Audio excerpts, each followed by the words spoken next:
वर्षानंतर पुन्हा एकदा आपली या हॉलमध्ये भेट होत आहे. आजची जी प्रेस ब्रीफ आहे त्या प्रेस ब्रीफमध्ये गेले काही महिने दिवस पुणे क्राईम ब्रांच आणि झोन 7चे अधिकारी अंमलदार असा पुणे पोलीसचा स्टाफ अँटी नार्कोटिक्स ऑपरेशनसाठी काही गुन्ह्यांचा पाठपुरावा करत होता. आपल्याला सगळ्यांना माहिती आहे की 2024 मध्ये आपल्याकडं एक मोठी कारवाई करण्यात आली होती, ज्याच्यामध्ये मेफेड्रॉन MD वरती जी कारवाई झाली होती त्यामध्ये काही लॅब्स उद्ध्वस्त झाल्या होत्या, काही फॅक्टरीजची ठिकाणं आपण रेड केली होती. सद्यस्थितीमध्ये शहरामध्ये तरीही छोट्या छोट्या प्रमाणामध्ये अशा पद्धतीची तस्करी चालू असल्याचं आमच्या निदर्शनास आलं. त्याच्यातून काही गुन्हे दाखल झालेले आहेत आणि त्या दाखल गुन्ह्यांचा पाठपुरावा करत असताना ही गोष्ट अत्यंत महत्वाची होती की हा सगळा जो मुद्देमाल येतोय किंवा हे ड्रग्ज येत आहेत तर ते कुठल्या भागातून येत आहेत त्याचा पाठपुरावा करणं गरजेचं होतं. त्याच्या मागचे जे इतर आरोपी आहेत त्यांचा शोध घेणं गरजेचं होतं आणि ते सगळं करत असताना CR number 11/26 Chandannagar police station 6 जानेवारी 2026 ला दाखल घडलेली घटना आणि त्याच्यावरती दाखल असलेला गुन्हा आहे, ज्याच्यामध्ये 120 ग्रॅम MD जप्त करण्यात आली होती. त्यानंतर CR number 21/26 Kharadi police station, Kharadi police स्टेशनची च्या हद्दीमध्ये असलेली घटना आणि त्यामध्ये दाखल असलेला गुन्हा, ज्याच्यामध्ये 27 ग्रॅम MD हा पकडण्यात आला होता. या दोन्ही कारवायांमध्ये क्राईम ब्रांचचे अँटी नार्कोटिक्सचे अधिकारी अंमलदार समाविष्ट होते. त्यांनी चांगली कारवाई करून त्याचे गुन्हे दाखल केलेले.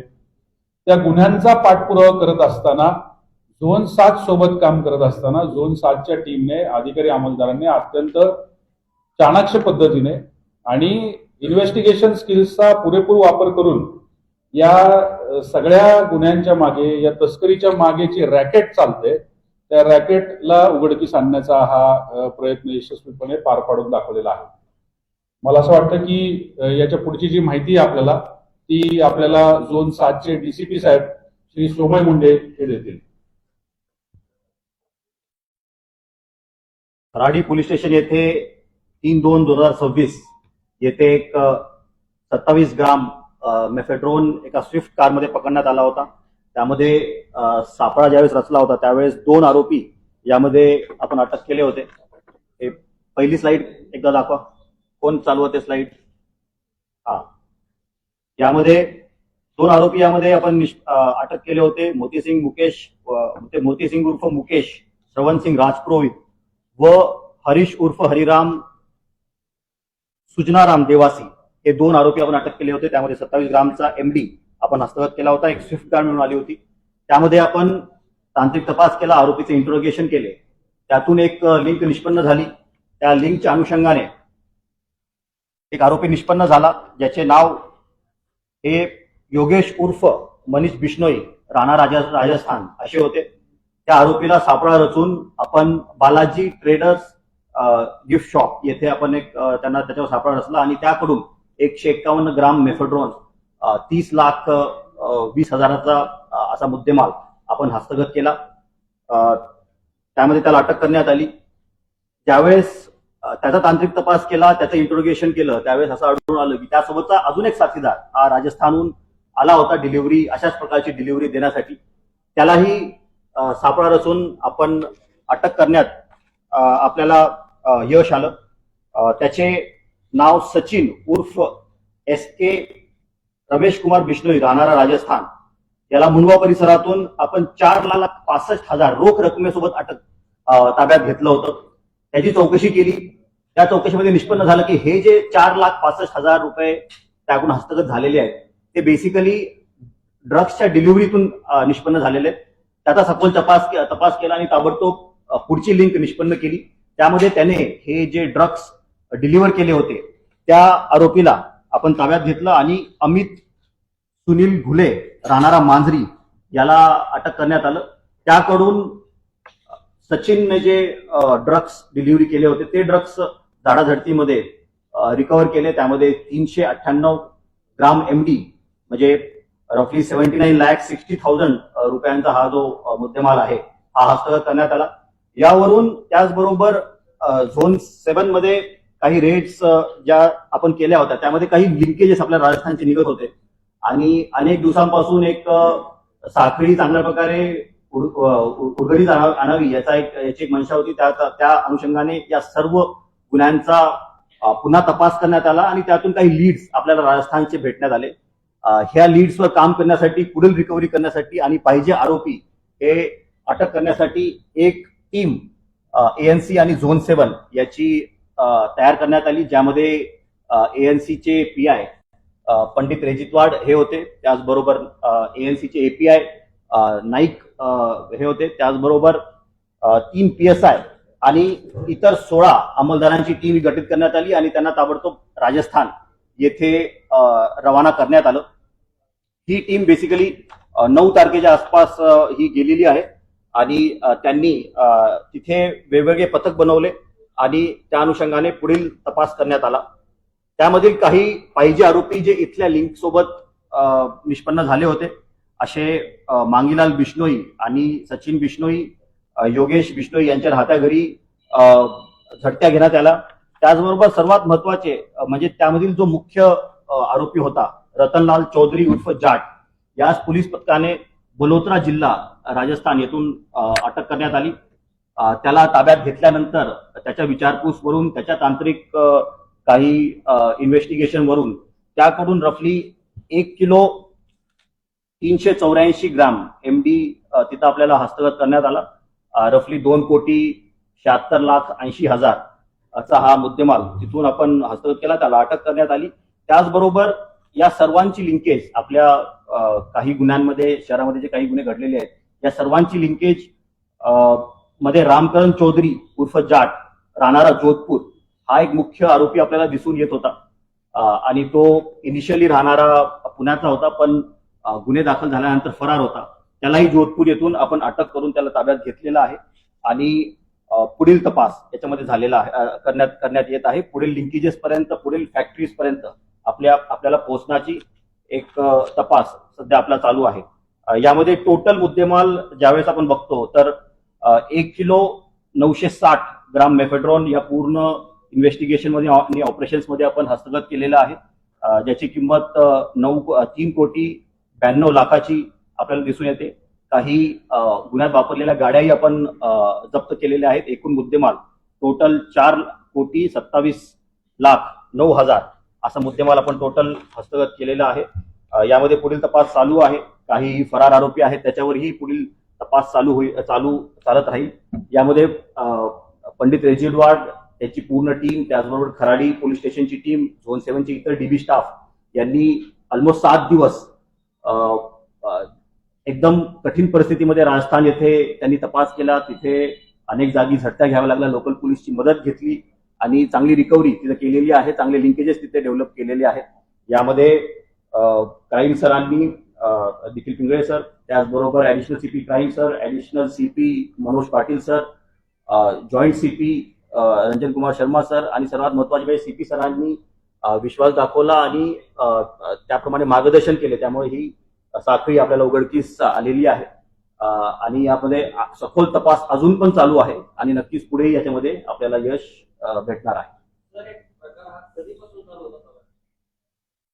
आपल्याला राजस्थानचे लिंकेजेस काही गुन्ह्यांमध्ये आपल्याला सापडले होते आणि त्याच्यामध्ये ठोस आपल्याला काही भेटत नव्हतं जेणेकरून आपल्याला टीम पाठवता येईल राजस्थानला लगेच. पण या गुन्ह्यामध्ये ताबडतोब तपास भेटत गेले, काही लिंकेजेस भेटत गेले. त्यामुळं एक अशी परिस्थिती निर्माण झाली की लगेच आपल्याला करता येईल, राजस्थानमध्ये इन्व्हेस्टिगेशन करता येईल. तर रफली 3 तारखेपासून या गोष्टी, 3 फेब्रुवारीपासून या गोष्टी आपल्या तपासाच्या सुरू झाल्या होत्या.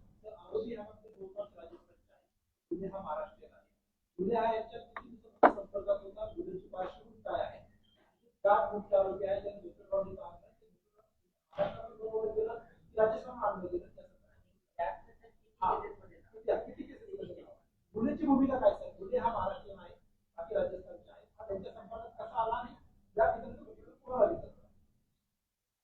त्याबाबत अजून पण तपास आपला चालू आहे. पण नक्कीच अमित घुलेला ज्यावेळेस आम्ही इंटरव्ह्यू केले आणि त्याच्यातून निष्पन्न हे होतं की तो स्वतः पण सेवन करतो या गोष्टीच्या आणि एखाद्या वेळेस रिटेलमध्ये विकत पण असणार, कारण त्यानं त्याच्याकडून रिकव्हरी जी आपली आहे ती ऑलमोस्ट 400 ग्रामची रिकव्हरी आहे. ती फार मोठी रिकव्हरी असते.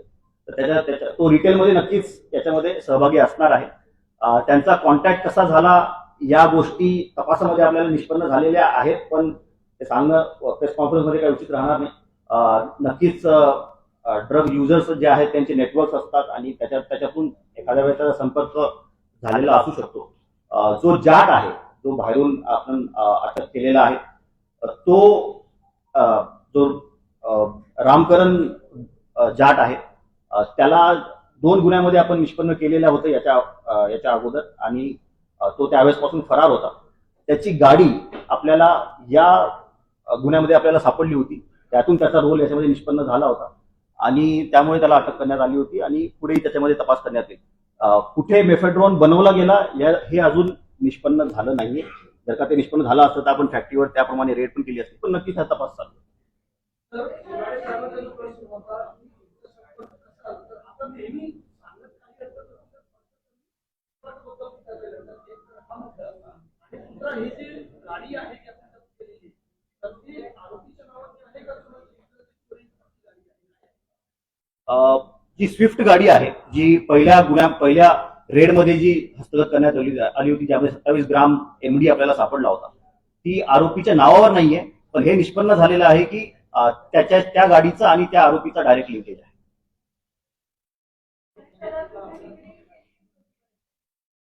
विक्री करताना याच्या अगोदर त्यांनी ट्राय पण केला होता आणि हे जे आरोपी आपण निष्पन्न केलेले आहे, ज्यांनी डिलिव्हरी राजस्थानवरून केली होती, त्यांनी याच्या अगोदर विक्री केल्याचं आपल्याकडे आहेत पुरावे आणि त्याप्रमाणे आपण तपास पण करत आहोत.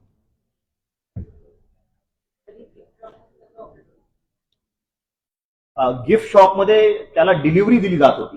तो बेसिकली ते गिफ्ट शॉप आहे, तो पहिला जो आरोपी आहे मुकेश राजपुरोहित, त्याचं ते गिफ्ट शॉप आहे, तो ते गिफ्ट शॉप ऑपरेट करतो, तिथं त्याला डिलिव्हरी देणार होता असं रेड झाल्या लगेच निष्पन्न झालं. त्याप्रमाणे आपण पुढील तपास केला आणि तिथं आपण सापळा रचून त्याला पकडण्यात आलं. सांगता येणार नाही.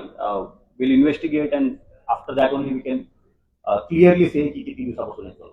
याच्यामध्ये एक गोष्ट लक्षात घ्या की 2 चेन आहेत. म्हणजे विक्री करणारा सापडला आणि मग आपण बॅक ट्रॅक करत चेनचा उलगडा करत गेलो तर 2 चेन आहेत. जो साहेबांनी आता सांगितलं की मुकेश आणि दुसरा जो आहे तो रामकरण, या दोघांच्या चेन बॅक ट्रॅक करत आपण त्या चेनचा उलगडा केलेला आहे. आणि त्याच्यामध्ये आता उदाहरणार्थ रामकरण आहे, तर त्याच्यात तो आपल्याला अजून एका गुन्ह्यामध्ये पाहिजे होता. वाघोलीचा 46/26 हा गुन्हा आहे. म्हणजे अशा पद्धतीने आपण इतरही गुन्ह्यांमध्ये एक्सपेक्ट करत आहोत की याच्यातल्या लिंक्स आपल्याला इतर गुन्ह्यांमध्ये मिळणार आहेत.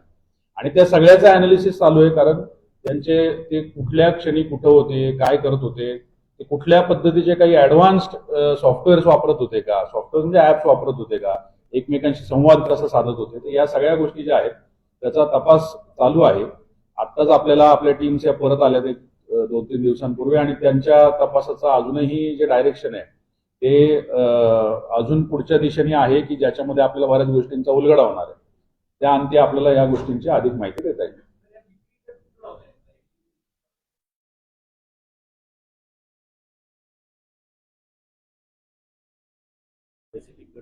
स्पेसिफिकली असं सांगता येणार नाही आता, परंतु निश्चित त्याची माहिती देऊ तुम्हाला. जर गुन्ह्याच्या बाबत सांगायचं झालं तर मला वाटतं तो मांजरी या भागातून त्याला आपण पिकअप केलं होतं आणि मग त्याच्यावर पुढची कारवाई झाली होती. म्हणजे शहराच्या विविध भागांमध्ये यांची पाळंमुळं जी आहेत ही एकमेकांच्या संपर्कातून निर्माण झालेली असू शकतात, ज्याच्याबद्दलचे पुरावे प्राप्त केल्याशिवाय आम्ही त्याची वाच्यता करणं योग्य ठरणार नाही.